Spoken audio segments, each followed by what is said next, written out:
Father, we thank you, we bless you for this day, Lord. Father, Lord, we submit ourselves to you, Lord, as instruments. Father God, we've answered the call, and I pray that you speak through us, Lord. Our Lord and our Father, at this time, Father, have your words of mine. I say, Lord, take absolute control. And Lord God, you will fill us up with your words. And Lord, you will touch our lives. And as we live here, oh God, we go back knowing that you've touched us. In Jesus' name we pray. Amen. Okay, so I'm presenting Hannah with Sister Patience. Unfortunately, she's my namesake as it is. So thank God for that. We actually are presenting the book, talking about Hannah. I'm going to be talking about the first chapter 1, and she's going to talk about the last part, second chapter of Hannah. And before I go into this, I'd like us to just have some words at the back of our mind. The word criticism, the word provocation, the word faith, belief, patience, and love. These words are very important because they did play this chapter. And also was also looking at, actually before I also went into the book, I also looked at the people that were in the life of Hannah. I looked at the life of her maid, the person she was, her actions, how her actions played out, and how we should all think about our lives, our actions, because our actions speak louder than words, like we've said earlier, that whatever you present to people pretty much is what you are. And as children of God, we have to always think about our actions at any point and wherever we find ourselves. We cannot begin to let our guards down or begin to think, oh, it's okay. So we should think about that. I also looked at the life of Elkanah, Hannah's husband, who had a great love for Hannah, and also a great believer as it is, as a man of God. He had a love for Hannah and stood by her all through the ordeal that she was going through. And unlike other men that we have these days, or unlike what we have happening in our world these days, men pay attention to having children, bearing children, and it's very, very important to men. But in those days, we found out that a man has the right to let his wife go if the wife does not give birth to a child, because they paid great attention to children. Children kind of represent wealth, and children also help in the building of wealth. So a man automatically have a right to just go ahead and say it's okay and just let the wife go. But in Elkanah's case, that was very different. He actually loved the wife and stood by her, regardless of the fact that she didn't have a child. For her maid, her actions, I talked about criticism. Her actions, she played a key role, and the role she played there was that of provocation. Provocation in the sense that she did all that she could to provoke Hannah in her ordeal, as if she did not have enough, as if what she was going through was not enough. She criticized her.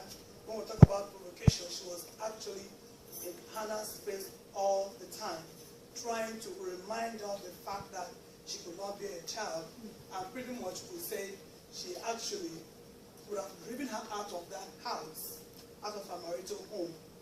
But Hannah, being a woman of faith, being a woman that knew what she wanted, being a woman that knew God and the capabilities of God, being a woman that was decisive, she was decided in her mind that no matter what her mate does, she was not going to leave. So she stood her ground. She had her moments when, it seems like, oh my God, this is just too much. And she cried and cried and cried. So as we look through this, I want to let us know that it's okay to cry because we are human. It's okay to recognize our weak points. It's okay to recognize the fact that yes, it's too much for us. God does understand that we are human, and He understands the frailty, and He understands that yes, that sometimes we can cry. But in all this, I also want us to have at the back of our mind that while Hannah was going through what she was going through year after year, being reminded of the fact that she did not have a child by her maid, she had a comfort zone. She had her comfort zone. Regardless of the love that the husband had for her, that was not enough. Yes, the husband loved her. Yes, the husband showed her support. But still, that wasn't enough for her. As a human being, there are times that you might be going through some things in your life that there is no amount of talking that can appease your mind. And only God in such situations can give you peace and can give you comfort. So it's important that we know the God that we are serving. We go through so many things in life, and as Christians, we don't really know the God that we serve. If we don't have a relationship with Him, we'll be torn apart, we'll be torn in different directions. Hannah stood her ground. Hannah did not turn to the left nor to the right. Unlike situations that we have, especially in Africa and country, you find a situation where women will go through, you don't have a child, you want a child, you know how it pains, you know how it hurts as women, especially when you are married and you're expecting, and you don't see it year in, year out. And to make things worse, you could be dealing with mother-in-law or family, extended family, that everyone will be looking at you, the whole world will be looking at you, what's going on, what's going on. Some women have gone out of their way to go through native doctors, have gone out of their way to steal children, have gone out of their ways to do all kinds of things just to have that child. And this is true. But in Hannah's case, she knew only one person. She knew there was only one person that could help her, who is God. And she never ever turned to the left nor to the right. And like I said, that she had a comfort zone. Her comfort zone is her home. Somebody mentioned it, I believe that the Spirit is one. Her comfort zone for Hannah was her home. She always would go back on her knees, either her home or the church, where she always go to pray. So she always, at all these situations, when she finished crying, she's still on her knees, she's still looking up to God, holding on to Him, holding on to His promises, holding on, knowing that He's a God that is able to do it if He wants to do it. Knowing that He's only one that can help her. And so we see situations where even the husband have talked to her, but you know that I love you. You know that you shouldn't be crying. Don't mind your mate. He might have said so many things to her, like trying to comfort her, like trying to let her know that his love for her should be enough. But for Hannah, no, that wasn't enough. But yet, God came first in her life. Because God came first in her life, she continued to seek the face of the Lord. We have to learn to have God first in our life, to know that He comes first, and then every other thing follows. God first, and then your husband, your children, whatever you do in life, if God is not first in your life, you have missed the mark. Why do I say this? I'm saying this because if Hannah had said, okay, well, the husband comes first, and he says it's okay, and then she stops praying, she stops believing, who knows what might have happened? Who knows what will happen down the line? The husband might stop loving her for all I know. The husband might, get married to other wives, or several things could happen. But no, Hannah knew that God comes first, and yes, she did cherish the husband's love. She cherished the support, because we all need that support when we are going through a different ordeal in life. We all to have support around us. And so it's very important that the husband supported her. It's very important that she had him to at least hold on to. Because there are people in situations like that the husband might even be the first to say, you know what, woman, I think it's time for you to go. Especially as he have another wife that have children for him. But that was not the case. So So the husband played a key role in her life, the support and the love that he gave to her. That played a key role in Hannah's life, in her time of trial and in her waiting period. And as I said, the worst that she could. We know that sometimes when we're going through some situations in our life, we could have people that will want to make it the worst. You know, people that will provoke you so much that they want you to just give in, throw in the towel and say, that is it. I wouldn't be surprised if the mate has not said to her, you keep praying every day. You keep crying your God. Where is that your God? What can that your God do for you? Every year I have a child. How about you? You know, every year she's ready to go and celebrate, oh, I'm having another child. She doesn't only celebrate it, but she's rubbing it in Hannah's face. This is to tell us that even when we have it all, for some people, if you don't have God in your life, you might have it all and still not going to be enough. Because in other words, Hannah's mate was never happy with even what she had. If she knew that if Hannah's mate had God in her, if she had a relationship with God, then there would have been no need for her to continue to rub that provocation into Hannah's face. And that is again what happens with most people today. If you don't have God in your life, you might have all the children in how you can think of in the world, you might have all the money. Whatever it is that your desire could be going on for you, but you'll still be unhappy. You'll still not be fulfilled.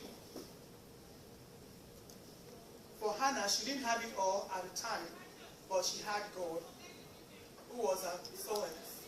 She found solace in God. She found comfort in Him.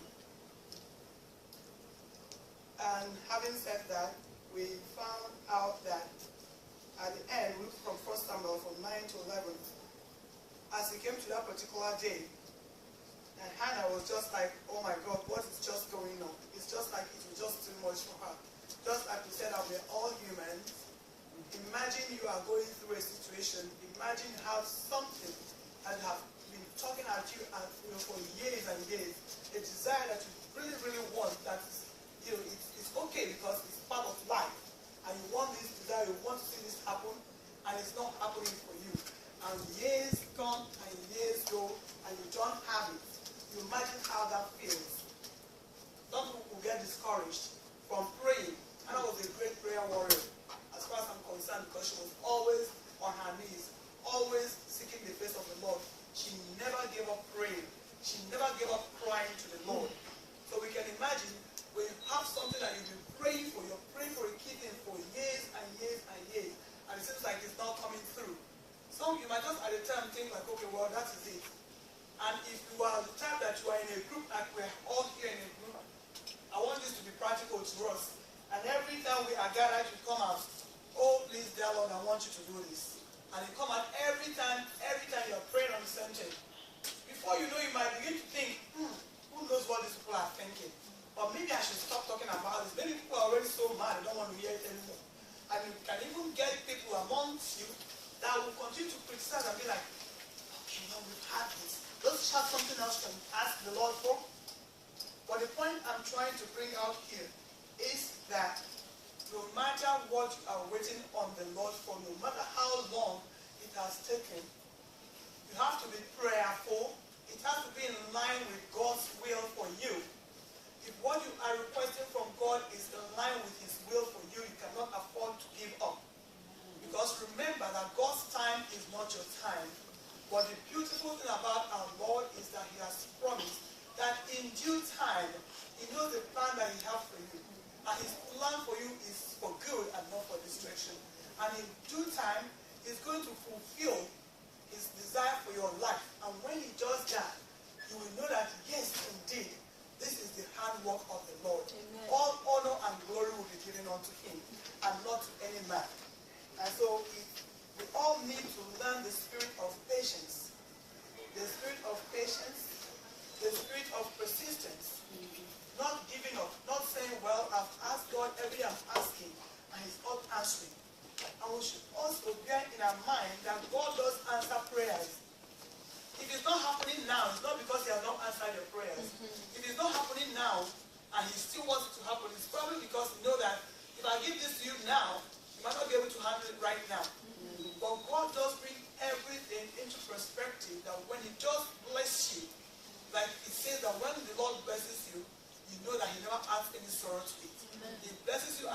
time. He equips you at the right time, that when that blessing comes flowing, he says that when God opens the door, no man can ever close it. Once that door is open in your life, it is open, and nothing anybody can do about it. So we ought to learn the spirit of persistence, the spirit of faith. Hannah had a great faith in the Lord. Why did she have faith in the Lord? She had faith because she knew who she was serving. She knew God. If you don't know God, no matter how many times you hear preachers preach to you, if you don't have a personal relationship with Him, it's not going to happen. It's not going to make any difference. You might just be a religious person. You might just be, okay, well, follow. You just follow the group and you're going and going and going. Nothing seems to be happening. It doesn't make any sense to you. You are not feeling it because why? You don't have that personal relationship. So it's very, very important that we ought to have a personal relationship with Christ. And like Solomon did mention earlier, you do not have to convince anybody. You don't have to convince the world that, oh yes, I have the Lord in me. It's between you and Him. He does know the heart with which we serve Him. And like we see, Hannah was always going to her comfort zone. She was always retreating to go to her comfort zone, to be on her knees, to seek the face of the Lord. And so when it was too much for her and she got broken, on that particular day she could not just hold on anymore. She just went to the Lord, and like our sister mentioned earlier, there will be that moment in your life that's like, it's too much. I can't just take it any longer. And yes, because we are human, it is okay to feel that it's natural. It's not a matter of it's okay. It's natural. We are human, and because we are human, there is only so much that we can take. But God does understand that. God does understand that we are human. But again, He does understand that, look, I've given you everything that you need to go through life as it is and to come out a victorious person. But the question is, for you, for me, are we tapping into the resources that the Lord has given to us? Because if you are not tapping into it, if you are waiting for somebody to tap into it for you, it's quite different. When you're hearing it from somebody, it is quite different from you waiting on the Lord and the Spirit of the Lord ministering to you and you walking together, because God has His way of revealing Himself to every individual. So we have to be able to know, how does God reveal Himself to me? At what time? If you are not close to Him, you will not know. If you yes, it's important to hear the word of God, because God has brought us together to be supportive to each other. We have to be there for each other, to support each other. But again, as individual, you have to be able to have time to go to God. You cannot afford not to have time. In the time that we are living in, is a crisis world that we are living in. People just fall and die. All kinds of crisis situation is happening at all times. But if you believe, if you hold on, and you are listening, and you are anointed by Him, He will continue to direct you at every moment of your life, at every turn that you take. And we did talk about obedience earlier. If you are the type that the Spirit will minister to you, that little quiet voice will be telling you do this, and you are always resisting, don't be surprised on how things continue to happen in your life. So you need to be able to pay attention, to pray for the Lord to give you that spirit of obedience, that as He ministers to you, you will recognize when the Lord is talking to you and when it's not the Lord that is talking to you. So that way you know how to follow the directions. And so in Hannah's case, that day she was just like so distracted, she was just broken, completely broken. And she went to the house of the Lord and she was just crying, and like the word tells us that there are times in our life that we just can't even have a word, we don't even have a word with which to speak. But the Lord will always give you a word to speak. And as she was speaking on that day, the priest was like, woman, how come you are so drunk this person in the morning?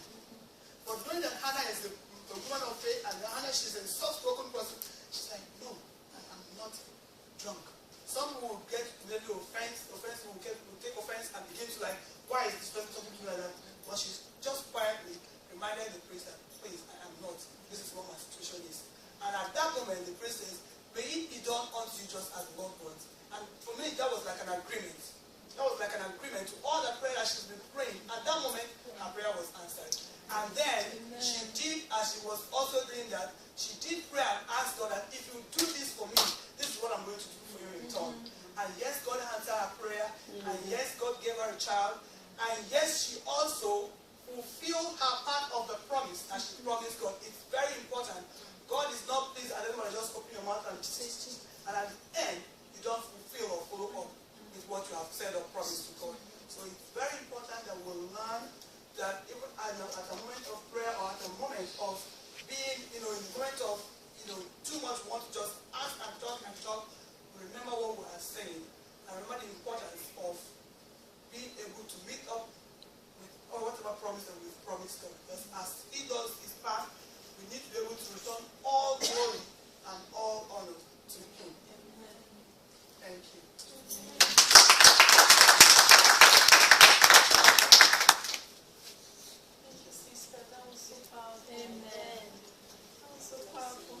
means we make vows to the Lord and